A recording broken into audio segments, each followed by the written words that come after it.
Let's bring in Lieutenant Colonel Danny Davis. He joins us now. He's a senior fellow for Defense Priorities. Sir, good morning. Good morning. Thanks for having me here. Thank you for being here. And first, to this bomb, this hydrogen bomb that they tested over the weekend. How powerful is it? Well, according to all reports, it's 5 to 10 times stronger than the bomb that landed on Hiroshima in 1945. So it's profoundly stronger than anything North Korea has tested up to this point. You know, we've got 28,500 troops in South Korea right now. You know, what do you think those preparations are looking like in place right now for U.S. troops that are based in South Korea?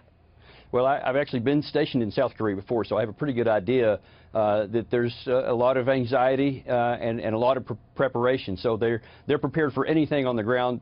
They've been training and preparing most of their career. So while they're concerned, they're also very prepared should anything be required of them. You know, it's interesting because we just heard, of course, from Nikki Haley. She has been front and center with this emergency meeting that they called yesterday here in New York. But she's saying things that are a little disconcerting, like that North Korea is begging for war. We've got to do something before it's too late.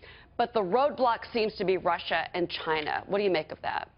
Well, I think we have to be really careful about ratcheting up the rhetoric too strongly, because we can't put North Korea in a position where they feel like they're backed into a corner and they're going to be attacked and cause them to possibly use the very weapons that we're trying to prevent. Because you have to ask the right question, which is, what are they trying to get out of this? What is their intent? Are they intending to develop something to strike the United States, or do they want to actually deter the United States? If it's the latter, then we have to be real careful about applying too much pressure, because we don't want to spawn the very thing we're trying to prevent. Well, you've got some that want diplomatic, negotiations to begin, and then you've got others that say that we need to be ready for a military response. I guess the answer was both here. But let's talk about these sanctions against North Korea. Can they be effective? Whether it's economic sanctions, whether it's them stopping labor migrants from heading over into China, all of that could be used against them, cutting off fuel supplies to North Korea. Would that work?